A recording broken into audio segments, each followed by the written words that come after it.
Everything is fake, y'all. Ever since Elon Musk bought Twitter, it has become a right-wing, alt-right cesspool, where racism thrived and right-wing MAGA political narratives were boosted by the algorithm. And the biggest profiles on the platform were ones that were dividing the country. After an update to the platform that revealed the locations of profiles, A bunch of MAGA accounts have been exposed as foreign-made on Twitter after Twitter turned on a setting that essentially shows where accounts were originally created. a huge number of major influential political accounts were just exposed as foreign propaganda pages. Do you guys feel sad for MAGA now that they know that 70 to 90% of their influencer friends on Twitter are just MAGA bots from other nations? Yeah, actually, this number could be higher due to VPN masking, which is even more wonderful. And we're talking profiles with hundreds of thousands to millions of followers from places like Nigeria, India, Russia, and Germany, all using fake American identities while intentionally polarizing US users. And these accounts weren't just political either. Tons of pages got exposed that were keeping a rap beef between Kendrick and Drake alive. There were pages designed to just shit on black men while praising white men. And other profiles that just specialize in demonizing the black community altogether. Nasty work. But of course, once the locations for these pages were revealed,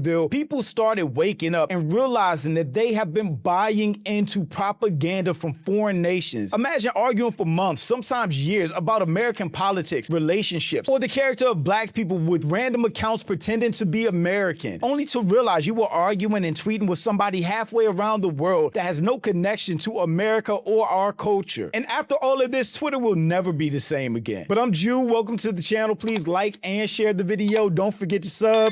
Now, let's get into it. You guys feel sad for MAGA now that they know that 70 to 90% of their influencer friends on Twitter, or the friends that they thought they had, are just MAGA bots from other nations? Several major accounts who were thought to be US-based right-wing voices were actually just operating from other countries, including Russia and China. As crazy as this situation was, a lot of people really weren't surprised by the news that so many huge accounts were bots or foreign actors pretending to be Americans, stirring up American drama. Especially not when you think about how toxic and vitriolic Twitter became ever since Elon purchased it. But it does make you see a bunch of the conversations and things that happened in the last couple years and the reactions to them with the new lens. If you think about Charlie Kirk's death and the huge outpouring and outrage, it makes you wonder how much of that was actually genuine. Because I said this in another video, it seems like conservatives juiced it for everything they could, propped his wife up, and just moved on. When you look at all the really crazy, specific anti-blackness that was on Twitter wide, from pages with huge followings that just demonized black people, or anti-black man pages, or you better get you a white man girl pages, any of that was already bad, but that would just seem so much more insidious because it's people that weren't even in this country cosplaying as black women or black people, spreading hatred against our community. Or if you go to the rap beef side, there were tons of huge fake Drake and fake Kendrick pages and fan pages that got exposed for being from India. When how much of that was how we really felt about each other? Or was that all just foreign pages dropping bombs in our community and us taking the bait? It really makes you look at all these things differently. Everything is fake, y'all. Bunch of Drake fan pages on Twitter have been exposed for not even being American accounts. These are the same accounts that have been pushing relentless propaganda against Kendrick Lamar and relentless propaganda for Drake while pretending to be American, while pretending to be black. And y'all been laughing, y'all been joking, y'all been trying to act like I'm a conspiracy theorist with a tinfoil hat. This is paid propaganda. These guys are pretending to be American. And don't even let that conversation expand. What about all of the political commentary we see on social media? How much of this is actually propaganda against this country? Ever since all this came out, Twitter has been outraged. The people causing the most division on this app aren't even from America, dog. I definitely saw tweets like this, even back in the day, calling out some of these super toxic anti-black pages. Like, this can't be a black person running this page. But who knew they were in China, Nigeria, or India? From a political standpoint, think about how dangerous that is, that so many foreign accounts with huge millions of followers were on a US-based site literally spreading misinformation and intentional division vision for the U.S. population about their elected officials, nominees, or upcoming elections, it is really dangerous. Millions of MAGA accounts are currently being exposed. X has shut down access to the feature after millions of foreign MAGA bots farms were exposed. I think they did shut down for a second, but brought back the feature because if you click on somebody's profile, you can still see exactly where they're from. 1 million followers. Crazy. An Ivanka Trump news page. Trump is my president. Macedonia is crazy. This is insane and catastrophic for the MAGA movement. Mega Trump, Nigeria. My gosh. It does make you wonder how big the MAGA movement actually was, and why would they need all of these bots or foreign influencer pages? Trump isn't your president. You are in Macedonia. Macedonia Android app. Dear MAGA, your entire MAGA movement is one giant lie. Your entire MAGA movement is a hustle, a cult, a con job. You got suckered. You are suckers. He pulled no punches. Half the population of the U.S. fell for what is, in fact, the newest iteration of the Nigerian prince trying to move some diamonds. Here are the heroes and champions of your white Christian ethno-state, MAGA. Yeah, this is a huge page too. UAE, Nigeria, America First, Bangladesh. This is insane. And I've already seen the arguments from some of these people defending these pages about they're not doing anything wrong if they have accounts from different countries. But you are if you're spreading disinformation or misinformation about U.S. politics or anything U.S. related when you are not even a citizen of the country. And that's just the political side. That doesn't even go to all the racism and bigotry from these pages. Arguing with Chad from Ohio, Sanjay in India, David in Israel. Like I said before, brings me back to the whole Charlie Kirk situation. All the outrage, all the threats to the black community about something that had nothing to do with us. Instead of where it should have been, white political violence. We are all Charlie Kirk.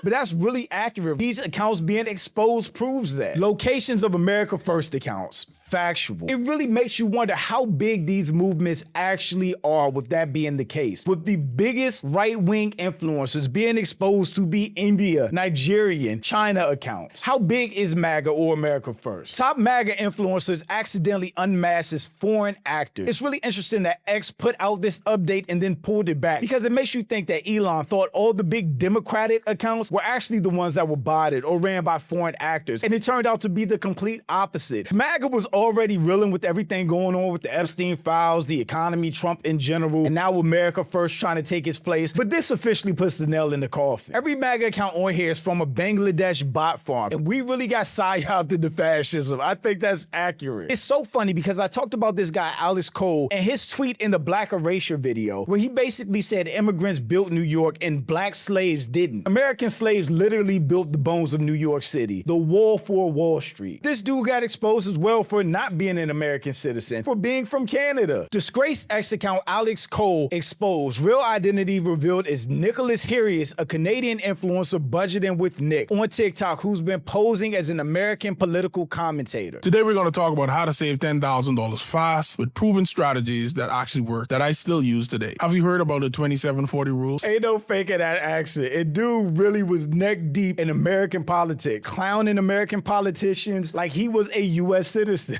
America really got fooled hook, line, and sinker by these people. And since they got exposed, a lot of these pages have been deleted, and some people have tried to rebrand, like Alex here. I forget what his banner used to be, but it definitely wasn't this. His profile picture definitely wasn't this. And he never had the Canadian flag in his profile or anything about Canada, actually. But he's still tweeting about politics. I wonder what his responses are. It seems like he's just trying to tweet through it, but people are calling it out. Don't you have universal health care, Canadian? Don't they have politics in Canada? Canadian content. Nobody is going for this anymore. And like I said, this extended beyond politics to rap as well. Where probably the biggest rap beef of the generation was boosted, extended by pages like High Power TD based in India, a Kendrick Lamar page based in India. I tweeted this one. Kofi Champ, the OVO Owl, based in Israel. I Bashar, Saudi Arabia. You would have thought by his name again, but he's using 50's page, talking about rap like he's in the States. After getting exposed, whether he's being funny or not, or just trying to change the subject, most famous rappers in the Middle East now. It's literal clown shit. There are a ton of rap pages like this. Africa, United Kingdom. And I saw a bunch of arguments and a bunch of people were arguing on behalf of these pages. Well, hip hop is worldwide. What's wrong with people from other countries talking about hip hop? That's not the point. It's that these people were cosplaying as if they were black people in in America from our culture, not only debating and advocating for certain rappers or certain music, but doing their part to drive the culture in a certain direction while spreading division. So they intentionally had Black Americans at each other's throats about music preferences when they weren't even here or from this country. Even Academics fan page, and I swear Academics was one of the main people trying to expose Kendrick Lamar's camp for having bots or whatever the case. His fan page is from Australia. And this account is probably one of the most disgusting, insidious ones, this Black Barbie's account, because all they did was hate on Black men. Their whole page was designed to hate on Black men and praise men from other cultures, tell Black women to date other men from other cultures, leave Black men alone, all of that. Who would have thought that one of the most anti-Black male white worshiping accounts on this app is a Chinese psyop, I'm weak. East Asia and Pacific. Their whole page was designed to hate on Black men. Prettiest Black women expand their options. Even Black men know this. Keep Black men away from children. The whole page is like this, praising white men and hating on Black men. From China, so what were the intentions? All the people who harass me incessantly are pretty quiet right now. I swear I never once been wrong on this godforsaken app. There's just no way a Black man from Queens runs this account. If Jay-Z's catalog got deleted today, hip-hop would be the same. That's not an American rap fan's take. Whether you love Jay or not, that's not something a rap fan is gonna say. This tweet kind of breaks down the motivation of why people would be doing this, even though I think it's a lot more insidious than just they needed money. The average monthly salary in Nigeria, Kenya, and Bangladesh is roughly $470, $393, and $220. Because Twitter no longer meaningfully penalizes accounts that spread lies, incite conflict, or promote hate, and has now monetized engagement, it's created a system where these bad actors can profit. For some folks in lower income countries, provoking outrage abroad can earn double the pay a full-time local job. They've effectively incentivized a perfect storm that funds